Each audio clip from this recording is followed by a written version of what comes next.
함께 나눌 말씀은 로마서 3장 24절 말씀입니다. 로마서 3장 24절 말씀 한 목소리 같이 봉독하시겠습니다. 시작. 그리스도 예수 안에 있는 속량으로 말미암아 하나님의 은혜로 값없이 의롭다 하심을 얻은 자 되었느니라. 한 번 더 읽을까요? 시작. 그리스도 예수 안에 있는 속량으로 말미암아 하나님의 은혜로 값없이 의롭다 하심을 얻은 자 되었느니라. 아멘. 안녕하세요. 오늘은 존재증명 욕구라는 제목으로 말씀을 나눠보려고 하는데요.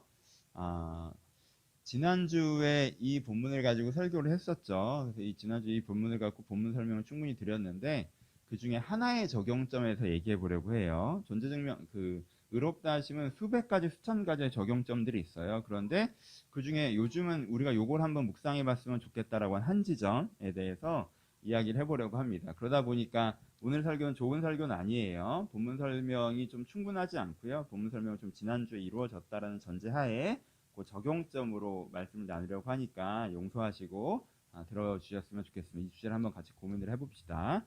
존재증명 욕구라는 게 있어요. 이게 되게 좋은 건데요.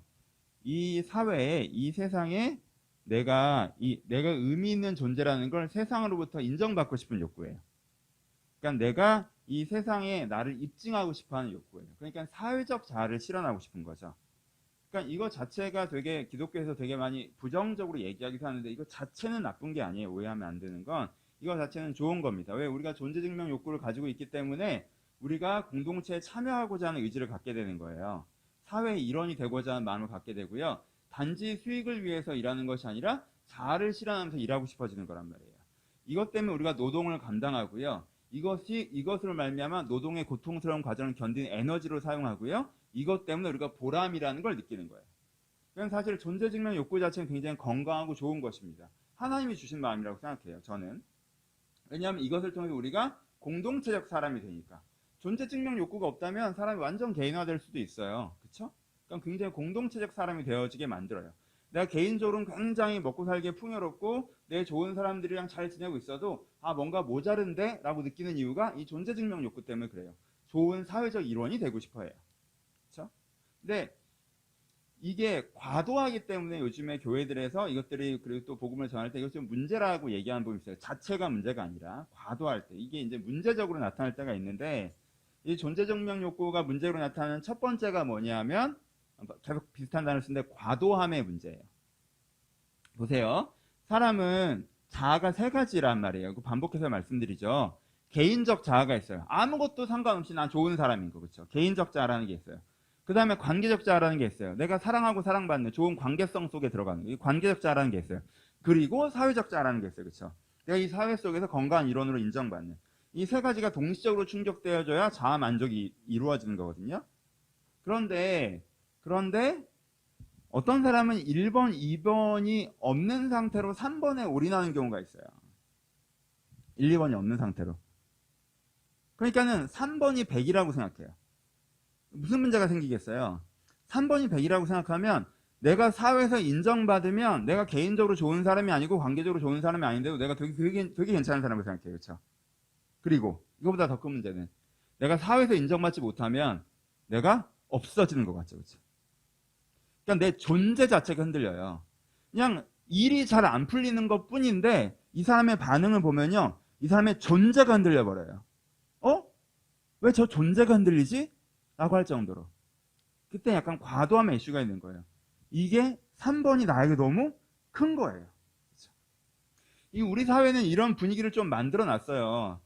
여러분 진짜 중고등학교 때 그래 너는 참 좋은 애고 관계도 잘하는데 공부를 좀 못하는구나 이렇게 얘기 잘 안 하죠. 큰일 났다고 그러죠. 공부 못하면 큰일이 난 거야. 그리고 얘는 어떤 애야? 공부 못하는 애야. 얘는 넌 공부는 잘하는데 사람이 좀 별로고 관계가 좀 그렇다. 네가 건강하게 잘하려면 조금 더 네가 좋은 사람이 돼야 되고 네가 관계적인 것들을 해야 되고 그리고 공부는 계속 잘해나가는 건 너무 잘하는 거 이렇게 3분의 1로 가르치지 않고 공부 잘하면 너무 좋은 애야. 좋은 자녀이고 좋은 사람이야. 그렇죠? 관계 실전 이런 거 별로 중요하지 않아. 이게 사실 학교에서만 그래요? 아니죠. 사회 나가서 좋은 직장 들어가면 좋은 직장 못 들어가면 그렇죠? 이런 것들이 있단 말이에요. 우리 사회 분위기에 우리 사회가 되게 경쟁적이고 사회적 자아를 너무 강조하는 사회예요. 그러니까 이게 공부 때부터 경쟁이 강하다 보니까 불안이 있고 공부 때부터 그렇게 되는 건데, 하여튼 사회적 자아를 되게 강조하는 사회에 살다 보니까 우리나라 사람들은 되게 3번을 너무 중요하게 생각하는 경향이 있어요. 1, 2번보다. 그러다 보니까 사회적으로 안 풀리면 존재가 흔들려요. 이게 과도함의 문제예요. 두 번째, 존재증명 욕구에서 생기는 문제를 얘기하는 거예요. 두 번째는 왜곡된 기준의 문제예요. 여러분, 존재증명 욕구라는 건 내가 이 사회에서 의미 있는 일원으로 인정받는 거라고 그랬죠. 인정에는 뭐가 있을 수밖에 없어요. 기준점이 있을 수밖에 없죠. 어떤 기준점에서 인정받는 거죠. 그럼 기준점이 뭐여야 돼요? 기준점이 참여여야 해요. 그렇죠? 그러니까 내가 이 사회에서 어떤 일을 하고 있잖아요. 그럼 이미 그 존재증명 욕구는 입증이 돼요. 왜? 일하고 있는 것 자체로 내가 뭐 제품을 기획하고 있건 연구하고 있건 개발하고 있건 디자인하고 있건 생산하고 있건 홍보하고 있건 유통하고 있건 서비스하고 있건, 내가 어떤 제품을 만들고 있건 문화를 만들고 있건 교육을 만들고 있건 의료를 만들고 있건 사법체를 만들고 있건 경제를 만들고 있건 엔터테인먼트를 만들고 있건 종교를 하고 있건, 어떤 제품이든지 어떤 것이든지 그리고 그것이 어떤 식으로 반응하는 건지 상관이 없잖아요. 그렇죠? 어떻게 되든지 그것들에 대해서 내가 이미 참여를 하고 있다는 건 내가 이 사회에 어떤 좋은 역할을 하고 있다는 거예요. 그러니까 참여만으로 뭐가 돼야 돼요? 존재증명 욕구가 충족돼야 돼요. 그게 그렇게 어려운 게 아니라고 사실 원래. 그러니까 내가 사회에서 아무 자리도 없다고 하면 그건 고민을 해봐야죠. 내가 자리를 차지하고 있지만 제대로 일을 못하고 있다면 고민을 해봐야지. 그래서 존재증명 욕구가 문제가 생기는 건 원래 그때란 말이에요. 자리가 아예 없거나 혹은 내가 내 자리에서 내 역할을 정말 못하고 있는 것 같다 할 땐 고민을 좀 하셔야 되고, 존재증명 욕구가 흔들려야 되고, 그것도 내 존재를 흔들면 안 되고 나의 3분의 1만 흔들어야 되는 건데, 요즘엔 기준이 뭐가 돼요? 참여가 아니라, 그러니까 기독교는 참여와 사명까지죠. 근데 이게 어떻게 되냐면 참여가 아니라 뭐가 돼요? 세 가지 기준이 생기는데, 첫 번째는 성공. 이게 엄청난 차이를 만드는 거 아시겠죠? 참여만 해도 내가 사회에 의미 있는 일원 중에 하나인 거예요. 근데 그게 성공이 되는 순간, 여러분, 성공은 비교치잖아요. 성공은 비교치. 모든 사람이 성공하면 아무도 성공하지 않은 거예요. 성공은 유난한 거란 말이에요. 성공은 특별한 거예요. 그러니까 이거는 이미 소수밖에 못한다는 전제가 들어와요. 나 이거 마이크 꼬였다. 좀 벗고 할게요. 좀 뒤에서 할게요. 예, 그 전제가 있단 말이에요, 이미. 그렇죠? 누구보다 나은. 그러니까는 사람들이 다 어떻게 되냐면 전반적으로는 자기가 실패했다고 생각해요. 전반적으로. 성공했어요? 제가 무슨 성공을 해요? 그리고 일반적으로는 성공 부류에 들어가는 사람들도 본인이 성공했다고 그렇게 느끼지 못해요. 왜? 항상 누구보단 실패했으니까. 그렇잖아요. 누구보단 실패했으니까. 그렇잖아요. 이쪽으로 보면 누구보단 성공했지만 저쪽으로 보면 누구보다 실패했어요. 그런 느낌이 있단 말이에요, 항상. 그러니까는 성공의 기준 들어오는 순간 내가 존재증명 욕구를 충족하기가 너무 어려워져요. 한 60%의 사람은 아예 충족을 못 시키게 되고요. 실패자라고 본인을 느끼고 40%의 사람들도 계속 불안정해요. 성공한 것 같기도 하고 아닌 것 같기도 하고, 그래, 요 아래쪽을 보면서 이 정도면 성공했잖아 라고 하다가도 또 위가 보이면 난 성공한 건 아니구나, 이렇게. 두 번째, 존재증명 욕구의 기준으로 안 써야 되는 기준 중에 하나, 두 번째 우리가 근데 많이 쓰고 있는 기준 중에 하나가 뭐냐면 모범적 모델이라는 기준이에요. 모범적 모델이라는 기준. 모범적 모델. 사람이 이렇게 사는 게 제일 좋아 라고 하는 사회가 제시하는 가이드, 어떤 모범. 그 모범대로 살고 있으면 내가 존재증명 욕구가 충족된다고 느끼고 나 잘 살고 있다고 느끼고, 그 모범에 내가 미치지 못하면 내가 뭔가 철길에서 이탈한 열차처럼, 뭔가 내가 탈선한 열차처럼 내 인생이 어긋났다라고 느껴요. 그럼 여러분 그 모범이 뭐예요? 모범. 좋은 대학 가는 거, 좋은 직장 들어가는 거, 그렇죠? 상당한 연봉 받는 거, 자산 관리 잘하는 거, 노후가 대비되어 있는 거, 그리고 유행하는 소비에 동참하고 있는 거, 때에 맞게 결혼하는 거, 때에 맞게 아이 갖는 거, 그 애가 공부를 잘하는 거. 이게 모범이에요. 최소 9가지의 모범이. 이 모범을 하나의 레일도 이탈하지 않고 잘한다는 게 보통 어려운 일이 아니죠. 아, 나는 직장은 좋은 데를 가졌는데 결혼을 못했어.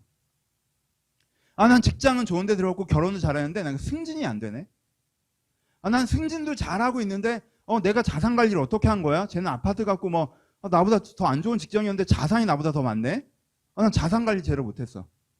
아, 나는 자산 관리도 너무 잘하고 다 좋은데 애가 공부를 못하네? 나는 애초에 좋은 대학을 못 갔어. 그럼 어떻게 돼요? 기준이 뭐예요? 이 모범적 모델을 기준으로 쓰는 순간 내가 존재증명 욕구가 충족이 잘 안 되는 거예요. 거기서 이탈한 느낌이 들어버린단 말이에요. 내 인생은 뭔가 벌써 꼬였어. 이번 생은 망했어. 그러면 존재증명 욕구가 충족되기가 되게 어려워요. 세 번째 사람들이 많이 쓰는 기준이 뭐냐면, 이것도 좀 문제적인 기준인데, 권위자의 인정. 어릴 땐 부모. 근데 잘 보세요. 나이가 들고 아직도 부모한테 인정받는 게 너무 중요한 분들이 계세요. 내가 좋은 직장 들어오고 나름 괜찮게 사는데 부모가 나를 인정해주지 않는 게 이 사람의 존재증명 욕구를 충족시키지 못해요. 그래서 부모한테 인정을 받고 싶어요. 청소년기 지나면 경쟁자. 경쟁자한테 인정받고 싶어요. 쟤보다 잘하고 싶어요. 경쟁자. 그래서 내가 나름대로 잘하고 있는데 소문이 들려. 고등학교 때 나랑 비슷했던 애가 나보다 잘 나간대. 대학교 때 나보다 좀 못했던 애가 나보다 잘 되는데. 그럼 막 내가 인생을 잘못 살고 있는 것처럼 느껴져. 그때 걔보다 내가 낫었는데. 경쟁자. 나이가 좀 들면, 청년기가 지나가면 자기가 속한 사회, 직장 상사. 내가 속한 사회에서 내가 일 잘한다는 소리를 좀 들어야 돼. 내가 좀 두각을 나타내는 입장이어야 돼. 그래서 내가 상사한테 인정을 받고 있어야 돼. 조직의 인정을 받고 있어야 돼. CEO한테 인정을 받고 있어야 돼. 일 잘한다는 소리를 듣고 있어야 돼. 이게 너무 중요해요. 더 나이가 들면 대중, 불특정 다수. 내가 그래도 약간 SNS에서 좋아요가 많든가 하면 내가 어디 가서 얘기하면 되게 그런 분이시구나. 그래도 대단한 사람이네. 라고 불특정 다수한테 인정받을 만큼의 뭐가 있어야 돼. 날 설명했을 때. 그게 내 직업이건 내 무엇이건 간에. 그렇죠? 그러니까 권위자 인정을 받아야 돼요. 세 번째 쓰는 기준이. 부모 인정을 받아야 되고요. 그 다음엔 경쟁자보다 잘하고 있어야 되고요. 직장 상사나 조직에서 인정받고 있어야 되고, 내가 잘 나가고 있어야 되고요. 그리고 나중에 사람들이 얘기할 때 내가 와 하는 뭔가 스토리가 내 그걸 갖고 있어야 돼. 사람들이 와 하는 게 없이 평범하면 내가 되게 실패했다고 느껴요. 내가 조직에서 인정을 못 받고 있으면 내가 한심하다고 느껴요. 내가 경쟁자보다 못 살고 있으면 내가 실패했다고 느껴요. 졌다고 느껴요. 부모님한테 인정받지 못하면 계속 갈증이 나요. 아무리 성공을 해도. 이 권위자 인정을 기준으로 써요. 여러분, 이게 심해지면 어떻게 되겠어요? 어떤 분들은 세 개를 동시에 써요. 세 개를 동시에 써요. 성공해야 돼요. 그리고 모범적인 모델로 내가 살고 있어야 돼. 그 9가지는 기본으로 지키고 있어야 된단 말이야. 그리고 내가 속한 곳에 권위자한테 인정받고 있어야 돼. 여러분, 이렇게 기준을 써요. 근데 거기에 뭐까지 있어? 과도함까지 있어. 내가 사회에서 인정받는 게 되게 중요해.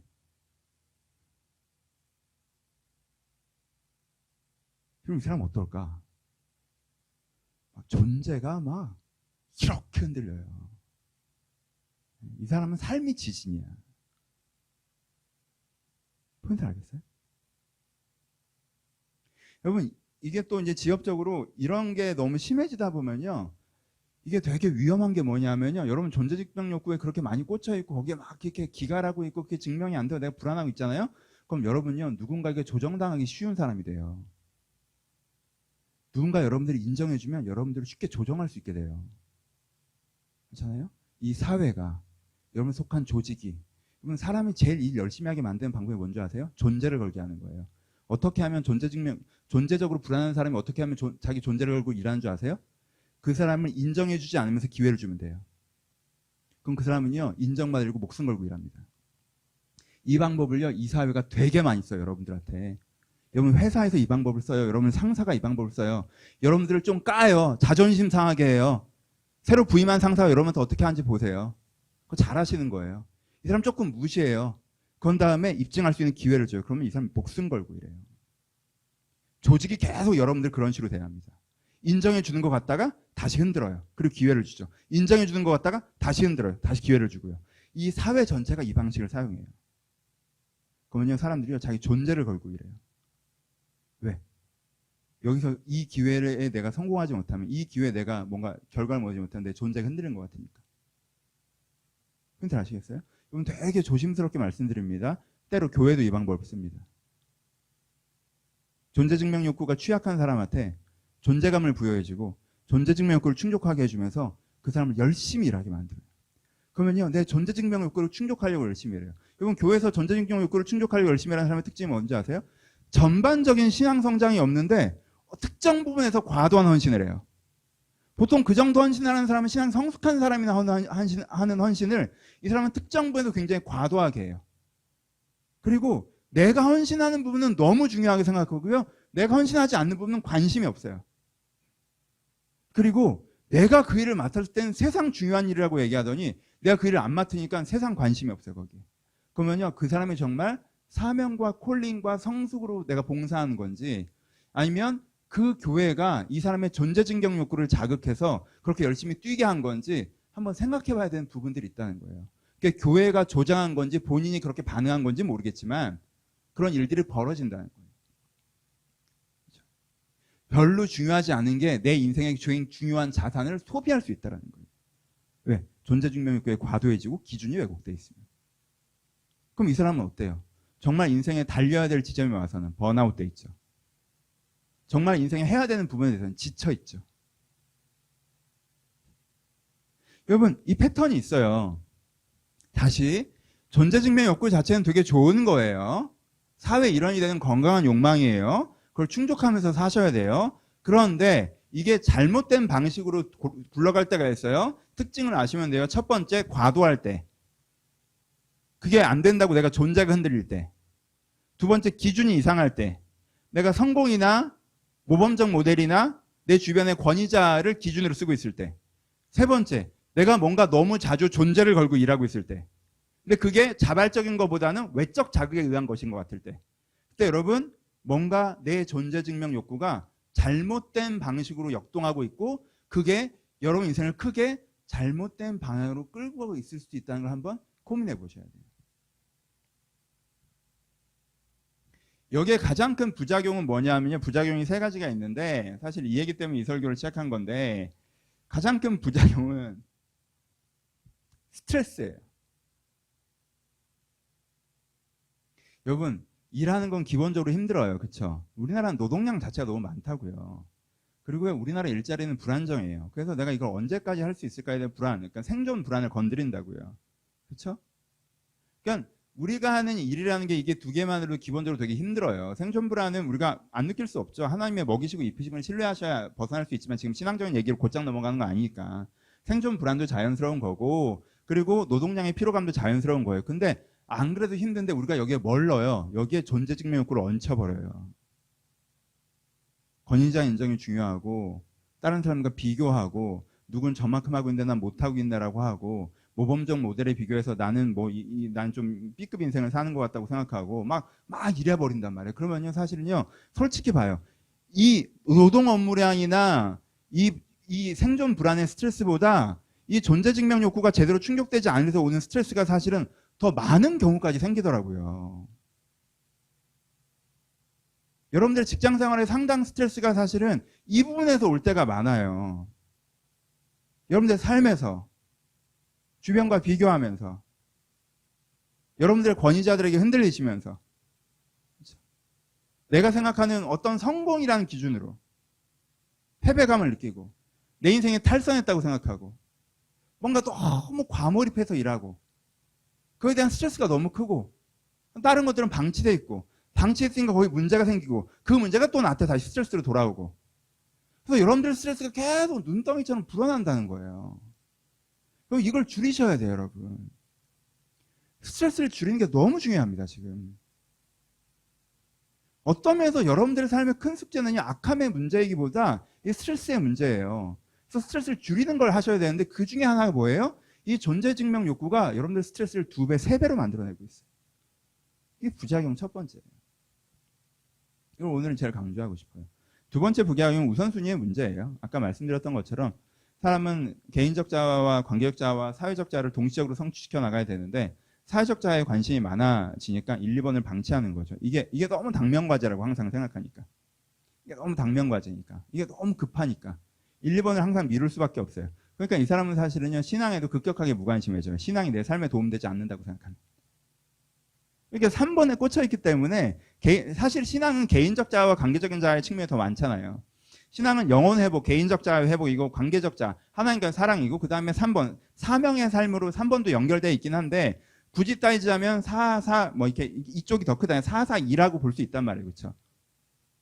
뭐 사람마다 생각이 다를 수 있겠지만 사실 그런 측면이 크잖아요. 그러니까 사실은 진정한 의미에서 신앙을 생각하면 이쪽 측면이 좀 어차피 출발점을 여기니까 여기에 꽂혀있는 사람은 여기에 급격하게 무관심해집니다. 이거 도움되지 않을 것 같으면 빠져라 이런 생각이 사실 들어요. 그러니까 우선순위 문제가 약간 생겨요. 균형의 문제가 생긴다는 거예요. 그럼 보세요. 그러다 보니까 세 번째 문제가 생기죠. 세 번째 문제는 이기적이 돼요.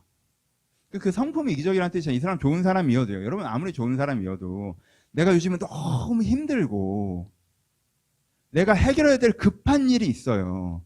그러면 이러면 딴 사람 신경 쓸 여유가 없겠죠. 이건 자연스러운 거잖아. 이기적이어서가 아니라.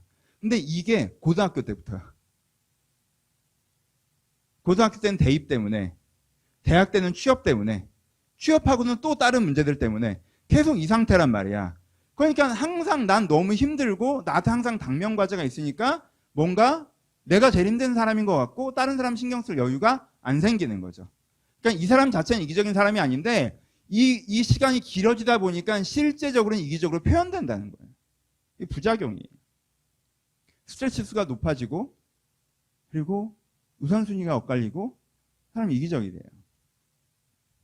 일상적으로 많은 예들이 있겠죠. 이름 있는 학교나 회사에 들어가지 못한 것으로 존재가 사라진 것 같은 인생의 실패감을 느끼는 것들이나, 그렇죠? 자기가 속한 회사나 사회에서 두각을 나타내지 못하는 것으로 우울이나 실망감을 많이 느끼는 거나, 상사나 경쟁자 그리고 일반적인 성공이라는 기준점을 가지고 나를 평가해서 거기에 기대에 못 채웠다면 실패자, 패배감을 많이 느끼는 거나, 모범적인 모델을 제시하고 그 모델대로 살지 못하면 진짜 열차가 탈선한 것 같은 어떤 진짜 사고당한 사람 같은 쇼크를 받고, 그러니까 잘 해왔는데 하나가 안 되면 내가 좋은 직장 들어가고 뭐 다 했는데 하나가 만약에 안 돼. 그러면 이제 못 견뎌. 그런 분들이 있으시죠. 내 인생에 모범적인 모델을 살다가 애가 공부를 못하면 그걸 감당을 못하는 부모님들이 가끔 계세요. 그게 뭐냐면 본인이 모범적인 모델이 되게 중요하다가 이게 탈선을 한 번도 안 해봤는데 갑자기 그 부모님도 되게 안타까운 게 그분이 느끼는 감정은요. 진짜 기차가 탈선한 것 같은 이런 사고를 당한 것 같은 충격을 느껴요. 정서적으로. 그런 경우들이나. 그렇죠? 내가 행복감을 느끼지도 않는데 하루 종일 일 생각만 하는 거나. 이런 것들이 이제 현상적인 특징으로 나타나요. 그럼 다시 한번 강조합니다. 이게 나쁘다는 게 아니에요. 하지만 과도하는 건 항상 문제가 되죠. 그러니까 이걸 좀 여러분들이 다루셔야 돼요. 여러분들 좀 다루어 가셔야 돼요. 혹시 여러분들이 이런 특징이 있습니까? 여러분, 그런 과도한 존재 증명 욕구, 왜곡된 기준, 그러고 막 몰입돼 있으시면서 하나님께 이걸 이루어달라 이렇게는 얘기하기 어려워요. 그렇죠? 하나님은 여러분들을 사랑하셔서 야 지금 그게 그럴 일이 아니야 라고 나에게 계속 얘기하시지. 왜? 진짜 나 행복하라고. 진짜 나 행복하게 살으라고. 야 그게 그럴 일이 아니야 라고 얘기하시지. 근데 나는 여기 빠져 있으니까 그게 그럴 일이 아니야 라고 하면 아 그래요? 나한테 너무 중요한 일 하나님한테 안 중요하시군요. 나한테 무관심하시네요. 이런다고 사랑한다고 할 수 있어요? 내 인생에 빠지세요. 이렇게 되는 거예요. 그러니까 이 오해가 있어요 여러분. 그러면 여러분들이 원하시는 거 되셔야 돼요. 존재 증명 욕구를 충족하면서 사실 수 있어요. 행복하게 살 수 있다니까? 그럴 수 있어요. 그런데 요걸 내가 다루지 못하면 그런 흐름으로 가기가 어려워요. 그러니까 이걸 좀 다루시는 게 먼저예요. 일반적인 대답부터 합시다. 일반적인 대답은 과도한 자기증명 욕구에 대해서 일반 사회에서도 이 문제를 인지를 하고 있어요. 그래서 사회도 여러분들한테 많은 대답을 해주세요. 여러분 그거에 귀 기울이셔야 돼요. 그렇죠? 귀 기울이셔야 돼요. 그래서 이 사회에서 하는 대답은 뭐냐면요. 명상, 뭐 이건 교회니까 우리 대답을 얘기하니까 대목만 얘기합시다. 뭐 명상, 인문학, 취미생활, 가족과의 시간, 다양한 인간관계. 이게 사회에서 하는 첫 번째 대답들이에요. 좋은 대답이죠. 뭐 하라는 얘기예요. 이게 핵심이. 사회적 자아만 보지 말고 관계적 자아와 내면적 자아를 돌봐야 돼 라는 얘기를 사회도 계속 해줘요. 그렇죠? 근데 네가 막 이러고 있으니까 그런 거 있잖아요. 요즘에 워낙 유명한 이효리 스타, 그분이 한참 젊을 때 사회적 자를 막 충족하고 사시다가 뭔가 허탈감을 느끼시고 관계적 자와 내면적 자아를 충족하시기 위해서 제주로 내려가셨죠. 그렇죠? 계속 요가하시고 내면적 자아를 충족하고 또 남편이랑 좋은 시간을 보내고 관계적 자아를 충족하고, 근데 내 사회적 자아가 너무 없어진 것 같으면 한 번 와서 또 쓸고 가시고. 이분이 세상 건강하게 사시는 거야. 제일 부러워. 그렇잖아요. 대부분은 너무 사회적 자아만, 그 정도 스타들은 다 사회적 자아만 충족하고 살거든요. 근데 이분은 또 이렇게 내려가. 그러다가 이제 또 1, 2번만 충족하고 사는 건 또 건강한 게 아니거든요. 3번도 충족해야 돼. 그럼 또 한 번씩 와서 쓸고 가시고, 그다음에 또 제주도로 내려가시고. 부러워 죽겠어. 그럼 이게 되게 좋은 일반적인 모델이에요. 여기 보세요. 되게 좋은 샘플이라고 저는 생각해요. 더 큰 성공 하실 수 있겠죠. 그래서 더 뭔가 활동하실 수 있을 거예요. 그런데 그렇게 해봐야 내가 그렇게까지 행복하지 않았다는 사전 경험 있으신 거잖아요. 그냥 균형을 계속 맞추시는 거잖아요. 근데 그렇게 균형을 맞추니까 그게 결과적으로 어떻게 되는지 아세요? 3번도 더 잘 되잖아요. 그렇죠? 이 얘기를 하는 거예요. 그래서 일반 사회에서 네가 성공하고 싶으면 명상하고 인문학 보라고 얘기하는 거예요. 개인적 자아를 돌봐주지 않고 사회적 자아로 다니는 사람은 번아웃이 올 수밖에 없고 창의력이 떨어지고 에너지가 떨어져서 결국은 일 못한다고 얘기하는 거예요. 그래서 계속 인문학을 강조하고 명상을 강조하는 거예요. 그리고 가족을 강조하는 거고. 그래서 성공한 사람들 치고 건강한 가족 관계 있지 않는 사람들이 없다, 이런 얘기들 막 하는 거고. 그렇죠? 그럼 그런 얘기도 귀를 기울이세요. 필요해요. 그리고 일반적인 사회에서 하는 대답 한 가지 더는 사회와의 동등한 관계, 자기만의 성공. 이 두 가지를 얘기해요. 그러니까 앞에는 균형에 대한 부분이었다면 세 번째는 일반적인 사회에서 이 사회적 자아를 성취하는 걸 어떻게 다룰 것인가에 대한 얘기를 하는 거죠. 이건 뭐냐면 첫 번째, 사회와의 동등한 관계, 이 문장을 기억하시는 게 좋아요. 사회의 동등한 관계라는 게 뭐예요? 여러분, 사회는요, 여러분 직장 상사는요, 여러분들의 조직은요, 여러분들의 가치를 평가할 만큼 권위적인 존재가 아니에요. 그들은 선하지도 않고요, 의롭지도 않고요, 아름답지도 않아요. 여러분들을 평가할 만한 권위를 갖고 있지 않다는 거예요. 그러니까는 자기에게 이익이 되면 좋은 반응을 하는 것 정도예요. 그러니까 그거는 내 위에 내 존재를 평가하는 권위자예요? 아니죠. 나와 더불어 살아가는 파트너십이죠. 그렇죠? 자기에게 도움이 되면 좋은 반응을 하는 정도의 존재는 못난 존재는 악한 존재는 아니지만 나를 평가하는 권위자도 아니에요. 그냥 같이 살아가는 파트너십이에요. 그러니까 여러분들의 조직, 여러분들의 상사, 여러분들 권위자로 세우는 그 무엇, 모범적인 삶이라고 하는 것이든 뭐든 간에, 성공이든 무엇이든 간에 그건 여러분을 평가하는 절대적인 기준이 될 수 없어요. 이게 사회의 동등한 관계예요. 사회를 대당하게 생각하시면 안 돼요. 동등한 관계를 맺으셔야 돼요. 사회가 모범적인 모델을 얘기해서 그렇게 살아야 되나 봐. 아니에요. 사회는 별 생각 없어요. 신중하게 검토하고 인생에 대해서 고찰하고 그 대답을 내놓은 게 아니에요. 그냥 이러면 좋던데? 라고 얘기하는 거예요. 되게 가볍게. 그렇죠? 그러니까 동등한 관계를 맺을 수 있으셔야 돼요. 또 하나가 뭐예요? 나만의 성공이죠. 이건 우리 입장에서 완전 반대적인 얘기지만 사회에서 하는 대답이에요. 성공의 기준을, 사회가 쓰는 기준을 곧장 갖다 쓰지 말고 자기 존재 증명을 충족하는 기준을 스스로 세워낼 수 있어야 된다는 거. 뭐 이런 얘기들을 많이 합니다. 그럼 다 그 얘기예요. 여러분 뭐 책도 있고 강연도 있고 유명하다는 사람이 되게 뭐 박사라는 사람이 철학자라는 사람들이 많은 얘기 하는데 여러분 요 5분만 들으셨으면 다 제가 다 얘기했어요. 요 얘기예요. 그냥 요 얘기. 근데 들으세요. 도움이 됩니다. 너무 쏠려 계시잖아요? 그럼 이런 일반적인 조언도 큰 도움이 돼요. 여기까지 일반적인 얘기 끝났어요. 이제 우리 얘기합시다. 진짜 하고 싶었던 얘기. 보세요. 다시 합니다. 지난주에 했던 얘기 다시 반복해요. 복음이 얼마나 대단한 건 줄 아세요? 인간으로는 얘기했었죠. 우리한테는 현상적인 자아가 있어요. 그렇죠? 살면서 형성된 거, 환경에 영향받는 거, 우리 육체에 영향받는 거, 현상적인 자아가 있단 말이에요. 우리한테는 뭐가 있어요? 진정한 자아가 있죠. 하나님께서 창조하신 원래 내 모습이 있어요. 우리는 영혼을 갖고 있다고. 이게 한 번도 발현되지 않았지만 다 이게 진짜 나야. 하나님께서는 나를 볼 때 뭘 보세요? 이런 현상적인 내 모습을 보세요? 지금 내가 갖고 있는 직장으로 날 보세요? 내가 모범적인 모델로 살고 있는 거로 날 보세요? 아니죠. 하나님께서 나를 볼 때 뭘 보세요? 진짜 나로 나를 보시죠. 이게 의롭다 하심이죠. 하나님은 나를 보실 때 내 영혼으로 나를 보세요. 그렇죠? 하나님께서 나를 보실 때 넌 정말 선한 존재야. 넌 아름다운 존재야. 넌 사랑스러운 존재야. 넌 유능한 존재야. 네게 맡겨진 사명 정도는 충분히 감당할 수 있는 은사와 능력을 갖고 있는 애야. 내가 그걸 다 너한테 줬어. 그 관점으로 나를 보시죠. 그렇죠? 만약에 내가 그래서 이 의롭다 하심을 믿으면, 내가 이 하나님께서 바라보시는 관점으로 나를 바라보게 되면, 그래서 나는 이 영혼을 내가 나라고 생각하면 이 존재증명 욕구의 문제는요, 80%가 이미 해결돼요, 여러분. 포인트를 아시겠어요? 내가 개인적 자아가 완전히 해결된다고. 난 있는 그대로 좋은 사람이야가 되는 거예요. 그러면요, 여러분 개인적 자아가 해결되면 내가 사회에서 뭔가 해결하면 여러분의 그 존재증명 욕구가 충족되고 뭔가 안정감이 생길 것 같죠? 내 중심이 단단해질 것 같죠? 아니에요. 그런 기준을 쓰는 한 여러분들의 그 안정감은 절대 스테이블해지지 않아요. 그렇잖아요. 권위자들이라는 건 새로 등장하는 거고 모범적 모델이라는 것도 마찬가지고 그걸 해내기가 어렵고 성공이라는 건 항상 그 위가 있다니까.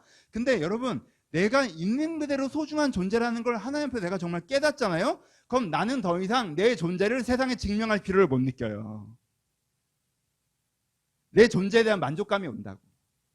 난 좋은 사람이에요. 이미 누가 인정해 주지 않아도. 그 사람들은 날 인정할 만큼 권위자도 아니고 하나님이 날 인정하신단 말이에요. 그럼 내가 이미 존재적인 만족감이 와요. 두 번째, 관계적인 거. 하나님께서 나를 사랑하고 내가 하나님을 사랑한다. 그럼요, 관계적인 만족감이 와요. 그러면요, 내가 누릴 수 있는 만족감, 자아 성취의 만족감 중에 이게 잘 되잖아요? 그럼 이미 70%, 80%가 해결되고 시작한단 말이에요. 해결되고 시작해요. 그럼 그 다음에 이 문제를 다룰 때 어떻게 다루는지 아세요? 아, 그래. 난 사회적 자아도 성취하고 싶어. 그럼 어떻게 하는 게 좋을까? 아, 내가 이게 문제구나. 이거 못하는구나. 아, 그럼 이거 이렇게 해보자.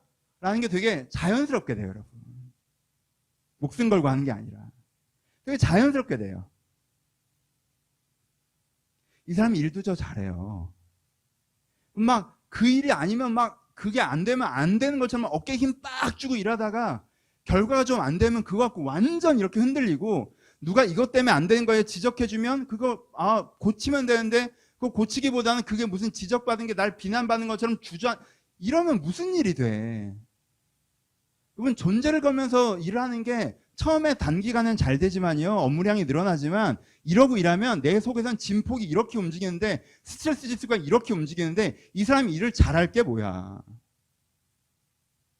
그러니까 내가 하나님 앞에서 이게 되잖아요.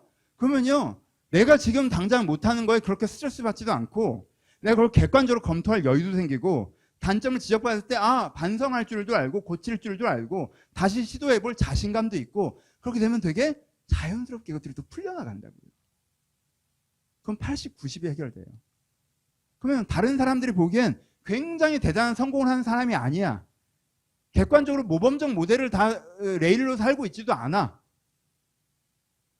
주변 사람한테 엄청난 인정을 받고 있는 것도 아니야. 근데 본인은 본인 일과 본인 사명 그리고 본인의 사회적 자아에 되게 자부심이 있고 만족감 있는 게 느껴져. 이런 사람이 등장하기 시작해요. 이런 식으로 흘러간다고. 내가 정말 하나님께서 나를 의롭다 하심을 느끼는 거. 그럼 의롭다 하심은요, 여러분 인생에 1000가지를 해결하고 10,000가지를 해결합니다. 그 중에 하나를 얘기하는 거예요. 의롭다 하심은요, 여러분 인생 전체를 바꿔요. 의롭다 하시면 여러분들 구원합니다, 진짜.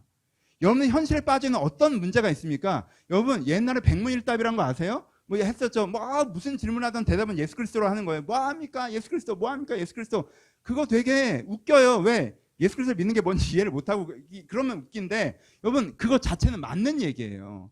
여러분 진짜 예수 그리스도가 여러분들을 구원합니다. 여러분들의 10,000가지 문제 여러분들 해결하고 1000가지 문제 여러분들을 끌어낸다고요. 여러분이 지금 갖고 있는 문제가 뭔 것 같아요? 진짜 직장 문제인 것 같아요? 직장 진짜 성과가 안 나오는 게 문제예요? 진짜 투자 문제예요? 진짜 내가 모범적 모델을 살지 못하는 게 문제예요? 진짜 결혼이 안 되는 게 문제예요? 진짜 애가 없는 게 문제예요? 진짜 승진이 안 되는 게 문제예요? 진짜 애가 공부를 못하는 게 문제예요? 정말 그게 문제예요? 아니면 존재증명 욕구가 연동돼서 지금 문제가 되게 커진 거예요? 거기서 하나님께 여러분들 구원하세요.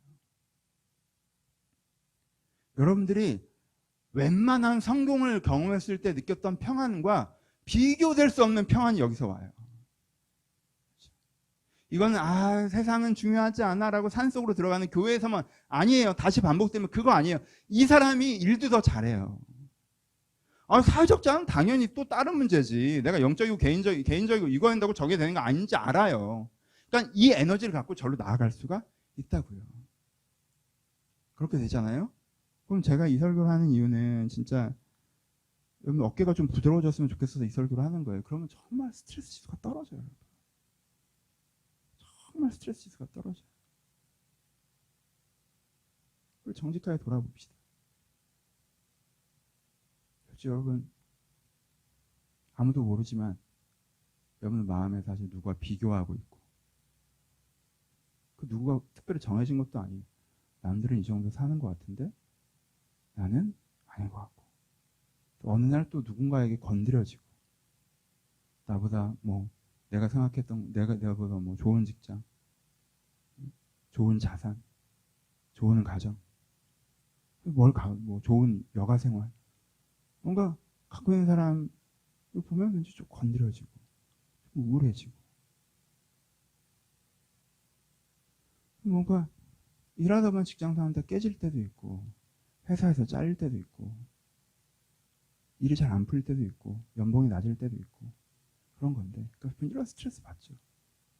근데 그게 날 너무 흔드는.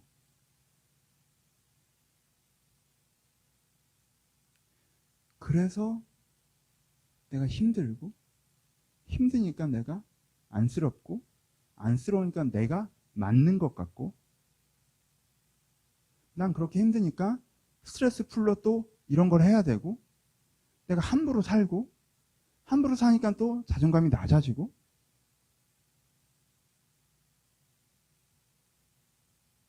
혹시 이 역동에 있지 않으십니까? 그럼 여기서 걸어 나오고 싶으시죠? 여기서 걸어 나오는 거는 일이 잘 되는 것밖에 없다고 자꾸 생각하시죠?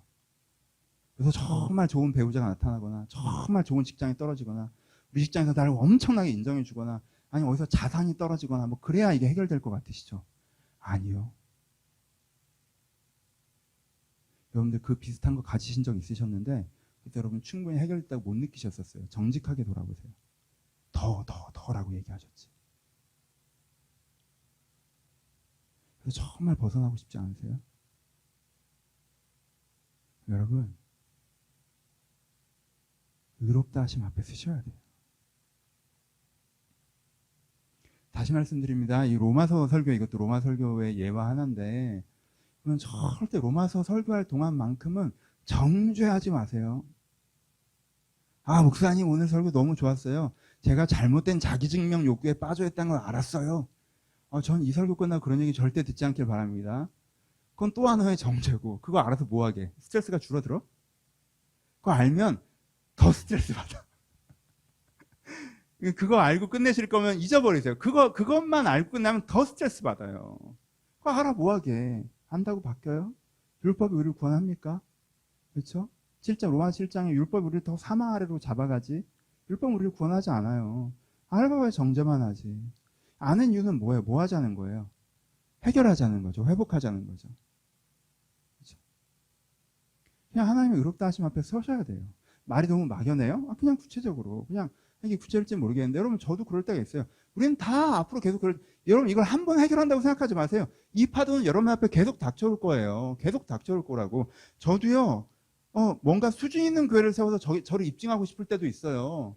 그래서 우리 교회가 그렇게 엄청 영적 수준이 대단하지 않다고 느껴지는 것 때문에 내가 스트레스 받을 때도 있어요. 저도요, 많은 사람한테 알려지고 인정받고 싶을 때도 있고요. 교회가 이 정도 됐으니까 되게 안정감 느끼고 내가 성공했다고 느낄 때도 있어요. 내가 나를 지지하는 그룹이 있기 때문에 내가 괜찮은 사람으로 생각할 때도 있다고. 여러분 다시 말씀드립니다. 이 생각이 틀려요? 이 생각 어떤 것도 틀린 생각이 아니에요. 내가 가치 있는 교회를 만들고 싶은 게 뭐가 문제인데, 내가 더 많은 사람한테 내 영향을 펼치고 싶은 게 뭐가 문제인데, 내가 이 정도 교회를 세운 거에 내가 자부심과 만족감을 느끼는 게 뭐가 문제예요? 내가 나를 지지하는 사람들 때문에 자신감을 갖는 게 뭐가 문제예요? 근데 이게 과도하면 문제죠. 과도한지 안 하는지 다른 사람은 몰라요. 나만 알아. 나만 알아. 내가 과도해지잖아? 그러면요, 불안정해져요. 내 중심이. 불안정해져요. 행복감이 없어져요. 일에 쏠려요. 뭔가 짜증이 많아져요. 불평불만이 많아져요. 뭔가를 비판하는 것들이 늘어나요. 그럼 그때요, 전 사역기도 안 합니다. 나는 지금은 사역기도 할 때가 아니야. 왜? 내 사역기도는 이걸 더 늘려버리거든. 이걸 더 늘려요. 그러면 그때는 사역기도 멈춰요. 기도 제목기도 멈춥니다. 그리고 그냥 이렇게 와요. 여러분 그때 나를 정죄할 필요 하나도 없어요. 누구나 때로 자주 그러는 거니까 절대 정죄하지 말고 그냥 아, 내가 사회적 노출이 너무 과했나 보다. 내가 사회적 노출이 너무 과하니까 아유 좀 이쪽으로 가야겠네. 그렇게 생각하시면 돼요. 원래 일을 열심히 해서 피곤하면 내가 일을 너무 많이 했나 보다. 나 좀 쉬어야겠다. 이렇게 생각하잖아요. 피곤은 나를 정지하지 않잖아. 왜 피곤해? 뭐 이러지 않잖아요. 그러니까 내가 사회적 노출이 너무 많아서 내가 이 사회적 세상을 계속 그렇게 얘기하니까 이 관점에 내가 너무 젖어들었는데 나가면 잠깐 멈춰 서셔서 하나님 앞에 서셔서 그냥 하나님 제가 하나님을 사랑하고 하나님께 저를 사랑하죠. 지금 나의 모든 하나님께 나를 볼 때 목사로 보지도 않으셔. 나무에 숨겨 얼마나 했나 하나님 그런 거 나한테 안 중요해. 하나님은 내 영혼이 중요해요. 하나님 내 영혼이 중요하다. 하나님 내 직장 상사가 아니야. 하나님 나를 의롭다 하십니다. 내가 이 의롭다 하심을 믿습니다. 내가 이 세상에서 참여하고 있는 것만으로 너무 기쁘고 감사합니다. 목사로 살아가는 것 자체로 너무 기쁘고 감사합니다. 내가 주님께 주신 사명만큼 이 땅에서 감당하게 하여 주시옵소서. 내가 하나님의 사랑 안에 서고 하나님의 의롭다 하심에 서고 내가 참여라는 기준을 다시 한번 회복하고 내가 사명이라는 기준점을 내 인생에 다시 회복할 때 내가 나한테 젖어들었던 그 모범적 모델의 기준과 주변의 권위자의 기준과 성공의 기준들이 싹 사라지면서 내 안에 평안이 딱 오고 우리 교회에 내 사회적 삶에 아무 문제가 없다는 걸 깨닫고 그리고 다시 즐겁게 내 일을 할 수 있어요. 그 일을 할 수 있다. 이 은혜를 여러분들이 받으셨으면 좋겠어요. 내가 이렇게 얘기하니까 내가 항상 앞부분도 있다니까 나도 여러분들 다 그런 것처럼 나도 앞부분 있어요. 내가 지금 이거 예전에 설교 시간에서 많이 얘기했는데 내가 옛날에 몇 년 전인지도 몰라. 10몇 년 전에 지하철을 탔는데 옛날 대학교 교회 후배를 만났어요. 지하철을 탔는데 대학교 오빠 반가워요. 그래서 그래 막 반갑다 라고 하는데 뭐 하고 계시냐고 해서 그냥 어디 교회에서 부목사하고 있더니 그 친구가 나한테 그랬고 전 오빠는 좀 대단한 사람이 될 줄 알았는데 그랬거든. 그날 내가 갑자기 그게 나한테 사회적 평가가 확 오면서 내가 잘못 살고 있나? 내가 실패했나? 내가 사실 좀 더 성공했어야 되나? 내가 좀 부끄럽고 뭔가 성공해야 될 것 같고 그런 기분이 하루 이틀 들더라고. 그날의 기분을 되게 오랫동안 기억해요. 그럴 때 있죠. 친구 집 놀러 갔다 왔는데 왠지 갑자기 우울해질 때. 친구 집 갔는데 저도 있어요. 내가 그냥 대학 20대 때 같이 이렇게 지내던 어떤 선배 집에 놀러 갔는데 그냥 아무 생각 없이 갔어. 근데 현관문 이런 데 짜증이 현관이 왜 이렇게 넓어? 우리 집만 하잖아. 그러니까 현관이 왜 이렇게 넓어? 현관 들어가면 기분이 확 상하더라고. 우리한테 그런 순간들이 있어요. 왜 없겠어요? 그렇죠? 왜 없겠어요? 근데 여러분들이 더 성공하는 건 절대 그걸 해결해 주지 않아요. 절대 그걸 해결해 주지 않아요. 여러분들이 이 의롭다 하심에 설 때 해결돼요. 그러니까 그럴 때 아니야! 이렇게 자기를 부정하지 마시고 그런 날 하지 마시고 그냥 그런 날이 있는 거니까 그런 날이 있는 거니까 하나님 앞에 서셔서 다시 주의 의롭다 하심 아래 주의 사랑 아래 주의 사명 아래 참여라는 기준 그래서 내 사회적 만족감을 회복하는 은혜 그것이 있었으면 좋겠습니다. 말씀 진짜 마칠게요. 그래서 제가 소원하는 거 다 한 가지 이 설교에 소원하는 거 다 한 가지 그래서 여러분들의 스트레스가 낮아졌으면 좋겠어요. 그래서 여러분들의 스트레스가 좀 낮아졌으면 좋겠어요. 여러분 솔직히 오늘 노동량이 미친 듯이 많은 것도 아닌데 오늘 먹을 게 없고 누울 곳이 없는 것도 아닌데 너무 스트레스가 높으시다면 우리 하나님 앞에서 좀 내려놓읍시다. 내가 내려놓으면 하나님 여기서부터 더 아름답게 풀어가실 거예요. 여러분 그 내려놓음의 은혜 하나님께 여러분들의 스트레스를 낮추시는 그 은혜를 받으시고 회복되셔서 이번 한 주도 삶의 현장에서 힘있게 살아가시길 주의 이름으로 축원합니다. 우리 찬양하시겠습니다.